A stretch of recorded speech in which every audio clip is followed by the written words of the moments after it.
Hello and welcome to Week 4, Topic 1 lecture.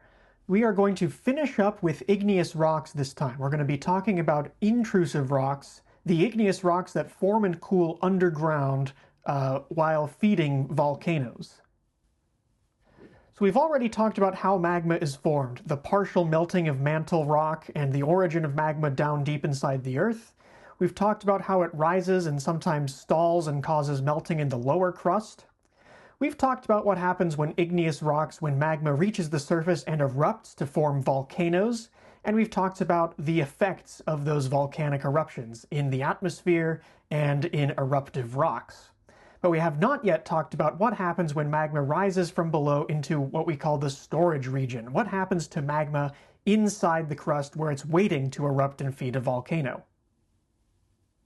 To recap, we are talking here about crystalline igneous rocks. These are the kinds that grow mineral grains during cooling and are classified by their chemistry: felsic, mafic, intermediate, and ultramafic, as well as by their grain-sized: coarse-grained, which are slow cooling, and fine-grained, which are fast cooling or eruptive rocks. Remember the difference between extrusive or volcanic and intrusive or plutonic rocks. So we are talking about these ones up above on the top of this diagram, rather than the fine-grained eruptive rocks where you cannot see the mineral grains because they cooled too quickly to form mineral grains. So after you've formed your magma somewhere down inside the mantle, it then rises through the crust because it's hot, it's liquid, it is less dense than the surrounding rocks. These blobs of magma, which are called diapirs, which is our new featured word for this lecture, these diapirs rise and accumulate to form massive underground features called plutons, which solidify slowly. You can see in these diagrams the hot blobs of magma rising up through the crust, ascending through the crust, and accumulating to form individual plutons or larger features called batholiths, which we'll talk about in more detail shortly. A diapir is a dome or mushroom cloud-shaped body of low-density material rising through the crust, such as magma. There are other kinds of diapirs that we probably won't discuss inside the course, but magmatic diapirs are the most significant and most important types of diapirs to this course. These diapirs eventually rise and solidify to form plutons, which are igneous intrusions.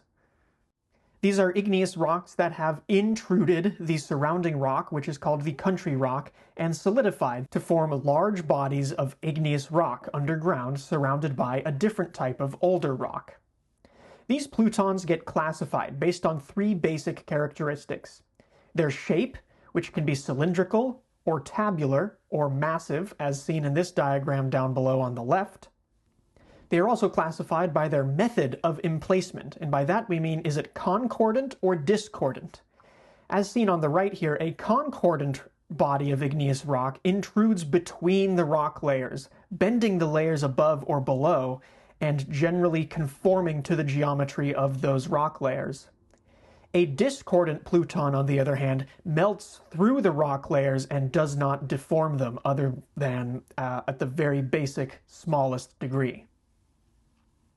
So remember, a concordant intrusion deforms the rocks around it, and a discordant intrusion cuts across the rocks around it. It melts the rocks around it. The final classification is that of size. A pluton that is less than 100 kilometers in area is a stock. It's called a stock. When you get a whole bunch of plutons together, forming an area of greater than 100 square kilometers, that is called a batholith. These are the largest bodies of igneous intrusions in the world. They are called batholiths.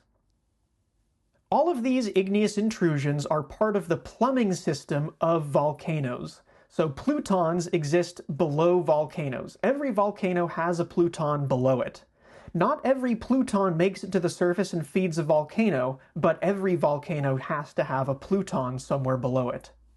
And there's a whole bunch of different types of plutons, ranging from volcanic necks to dikes and sills, stocks or plutons, and finally batholiths or laccoliths.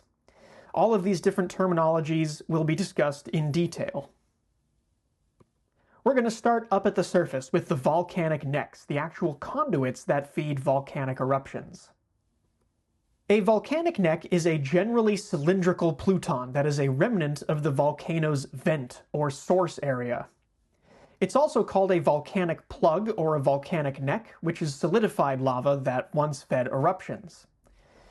The cylindrical conduit that extends down into the earth is called the volcanic pipe, and it is composed of material left over from an explosive or effusive eruption that didn't quite make it to the surface. It stayed and solidified inside the vent of the volcano.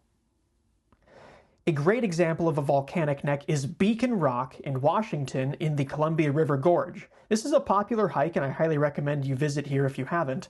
This volcanic neck once fed a cinder cone volcano in the floor of the Columbia River Gorge. Erosion over the past several thousand years has stripped away the overlying cinder cone volcanic edifice and just left behind that hard, intrusive volcanic neck behind. This is an example of a cylindrical pluton that once sat inside the center of an ancient volcano. Now we're going to move deeper into the subsurface and talk about sills and dikes.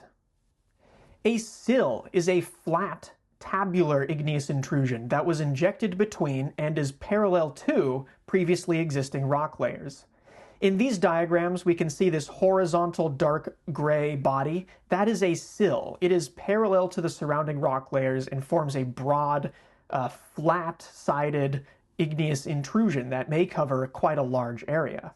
Down on the lower left, we can see a sill intruded between layers of sedimentary rocks in Glacier National Park, and I'll talk about this particular sill on the next slide. A dike is a planar vertical intrusion that cuts across previously existing rock layers. I've drawn in the rock layers here in the lower right. This is a sedimentary sandstone in the Grand Canyon, and we can see this large body of black basaltic rock cutting across those rock layers. It's not vertical, it's diagonal, but because it cuts the rock layers and is composed of igneous rock, it is called a dike. So to get this straight, a sill is a tabular, flat, generally parallel to the rock layer's igneous intrusion, and a dike is often a vertical or steeply inclined intrusion that cuts across the rock layers. When we get these types of shallower igneous intrusions, they interact with the surrounding rock, which is a lot colder than the molten magma that is coming in contact with it. You get two types of contacts or interfaces between the surrounding country rock and the intrusive magma. In the country rock, we get what's called a baked zone or a baked contact, and this occurs where the hot magma has chemically altered, literally baked the surrounding rock and caused it to change in appearance or chemistry.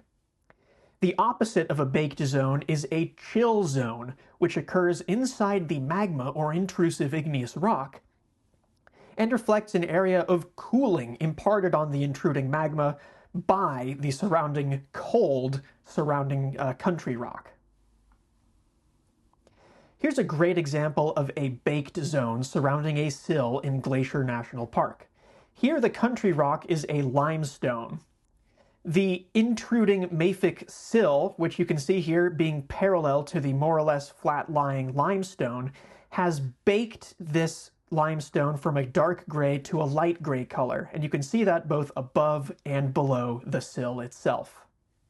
This sill is about 750 million years old, so it's a lot younger than the roughly 900 million year old surrounding limestone rock. Any igneous intrusion has to be younger than the rock it is intruding into, and remember that, that is very important. I'm going to repeat it. Any igneous intrusion has to be younger than the rock it is intruding into. So now I'm going to talk about a less common type of intrusion called a laccolith. While these fall generally under the category of tabular intrusions, they can also be sort of blister-shaped. A laccolith is an intrusion that deforms the overlying rock layers. It is a concordant type of tabular intrusion. This generally occurs at relatively shallow depths and is generally composed of viscous felsic magma that piles up rather than spreads around through the rock layers. So it pushes up the rock layers rather than forcing its way and spreading around through the rock layers between them. The opposite of a laccolith is called a lopolith, which is similar, except it's generally composed of dense mafic magma that pushes down on layers beneath it to form sort of a saucer shape. Lopoliths are usually much larger than laccoliths. You can see the difference between the two on these diagrams here, where the laccolith deforms upward and the lopolith deforms downward. Finally, we're going to talk about the stalk or pluton, the ultimate magma chamber where most of the magma feeding the volcano gets stored, and where all the interesting chemistry, such as Bowen's reaction series, which you'll recall from last week's lecture, all occurs. So a stalk or magma chamber is composed of a single diapir of magma that has risen and solidified in place. And we call this, again, a pluton, which has solidified. In this diagram on the left, we can see the country rock, which is this multicolored striped rock, and magma diapirs rising through the earth. Once they reach a point of neutral buoyancy, they will stop rising and either feed volcanic eruptions or cool down and solidify in place. In the middle here, we can see a whole bunch of these diapirs that have solidified and formed individual bodies called stalks, but they have coalesced to form a much larger body of igneous rock, which we call a batholith. And on the right here, we can see the large area of igneous rock being called the batholith, and a much smaller area here on the right reflecting just the top of a single magma chamber, which is called a stalk. These were all emplaced deep underground, and a huge amount of either uplift and erosion has scoured away the overlying material to reveal these igneous bodies of rock. Notice here that the batholith and the stalk are parts of the same body of rock. It just depends on their size. A stalk is less than 100 square kilometers in area, and a batholith is larger than 100 square kilometers in area. Here are a couple of examples of these types of plutons.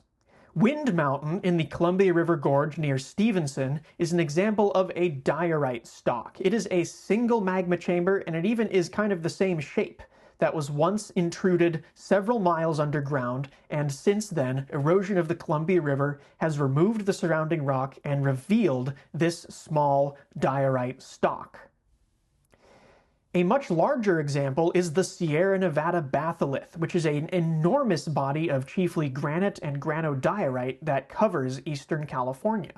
On this map to the right, we can see a number of these batholiths. The very large one in the north is the Coast Ranges batholith in Alaska, Yukon, and British Columbia. Another large one is the Idaho batholith, and you can see the Sierra Nevada batholith here in eastern California. The Sierra Nevada batholith actually houses 3 national parks, of which we will talk about one, Yosemite National Park. The other 2 are Sequoia and Kings Canyon National Parks. One final review of all this terminology. We can see here our volcano at the surface.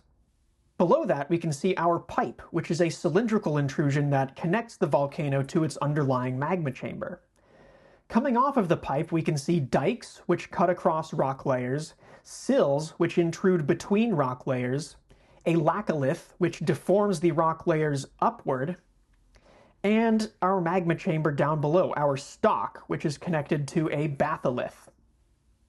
It's important to note that in this batholith we can see an example of stoping, which is the process by which magma rises through the crust.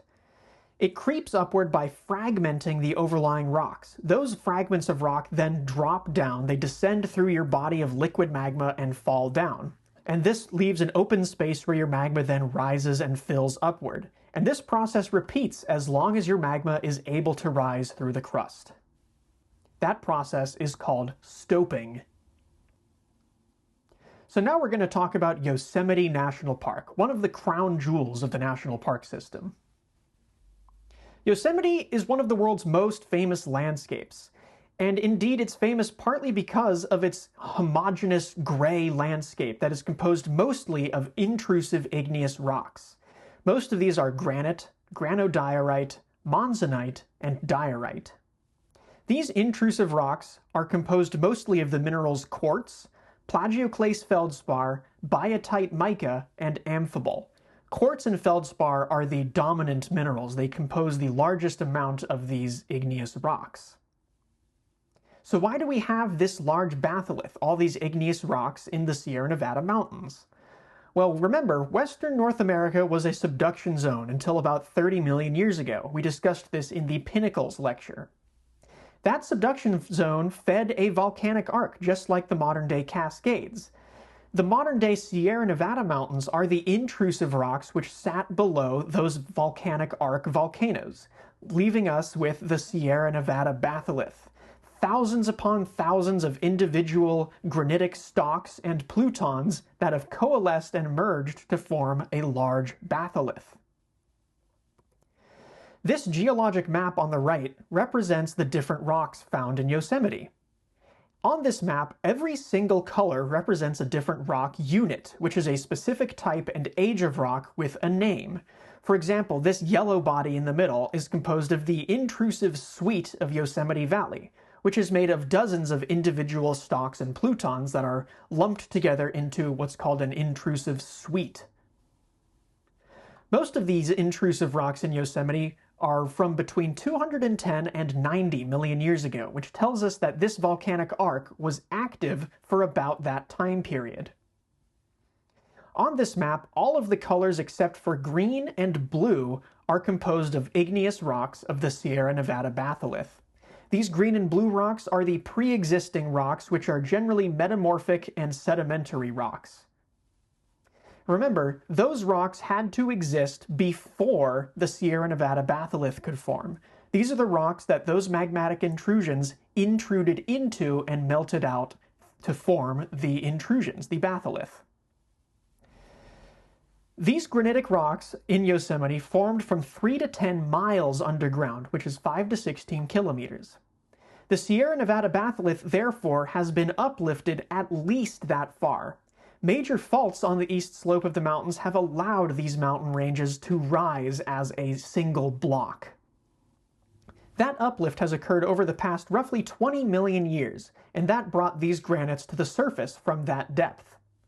This uplift has been mostly balanced by the erosion. Remember isostasy? As rock is removed by erosion, the mountain range rises to compensate for that loss of mass. And that same process of erosion has revealed these dramatic, hard granites. The present-day landscape of Yosemite is mostly due to erosion carved by enormous glaciers during ice ages. These glaciers are very important to the geology of Yosemite, and when we come back and talk about glaciers in a couple of weeks, we will return to Yosemite Valley and talk about how these magnificent and marvelous landscapes were created by the erosive power of glaciers. And that's the end of Topic 1 for Week 4.